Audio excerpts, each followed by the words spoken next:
everyone. I'm Robyn Zimmerman, and this is Talk of the Town. Steve Gaito has joined us. As you know, he is a certified financial planner and is our friend, our partner here at WHHI. Steve, welcome. It is December, and this is the month when, well, we do a lot of things. We buy gifts. We give gifts, we hopefully maybe we'll give a monetary gift to our nonprofit. So it's kind of the month of giving, right? It is. And, you know, Christmas is one of those wonderful times of year where you bless a lot of people, if you have the ability to do so. And that's really one of the challenges I see is being strategic about how you give and how you give to family and friends, and making sure it all fits so that January doesn't come around and have a really bad surprise for you. Right. So how do you make those decisions on should you give money to your children? Do you, and how much? And then what about your church, your nonprofit? Or how do you budget for all of that if you do want to give gifts, monetary gifts? You said the magic word, and that's budget. And that's, whatever you're going to do, you want to make sure it fits into your plan. And so if you're going to have surplus at the end of your life, you want to take advantage of the annual gift exclusion, which is about $18,000 a year that you can give per person to anybody you want.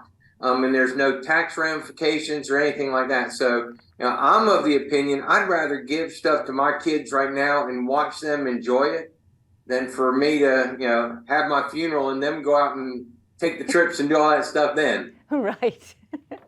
All right. So let's kind of talk on the other side of it, the whole credit card, you're buying stuff, all right, material things. Gifts, and we have to be back to the budget. We have to think about, our credit card, if we're putting things on a credit card, how we pay for those Christmas gifts.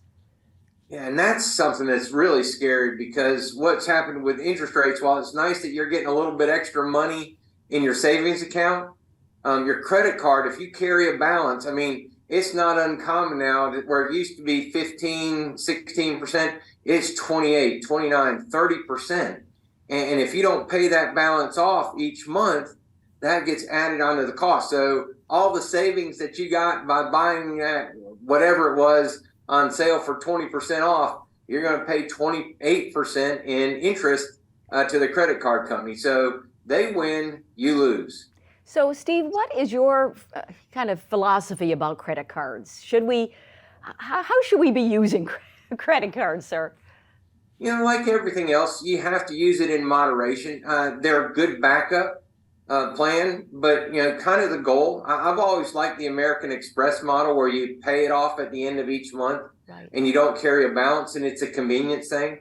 With all the miles and things like that are available right now, I know Madeline and I are taking a trip in May of next year, and our airfare flying out to Seattle, Washington, and our hotels are covered basically from miles that I've used and accumulated from credit cards. Now, I try to pay it off every single month, and if I can't, I know there's a cost to that, right, and those things happen. But it gives you some nice float. With the availability of other lower interest rates things, it's better to carry them in different ways than a credit card. That's usually a last resort for folks, but credit card debt right now is the highest it's ever been. I know. So, people need to be very cautious about, adding to that problem right now. Okay, very good. In our kind of last minute together, Steve, any final thoughts about end of the year giving? Yeah, I love in the year, our church is doing the big ask or the big gift. And that's to encourage people to give. If you don't know where you want to go, there's something out there called a charitable gift fund that you can set up. And be able to fund it this year and decide where it goes next year. That's kind of a neat way if you don't know where it is. But, your churches, the Y, the theaters, all these organizations depend on people's generous gifts to, sustain them going forward. And so if you have the ability, I've never met somebody that gave things away that was a bitter person.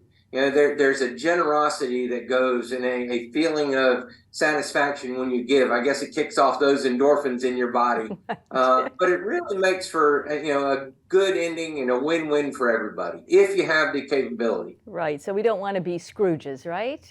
That's right. Yeah. Thank Unless you're watching them on, your play. Right. That's right. Thank you, Steve. And I think we might see you one more time in December. So have a good rest of your week, and we'll see you soon. Thank you.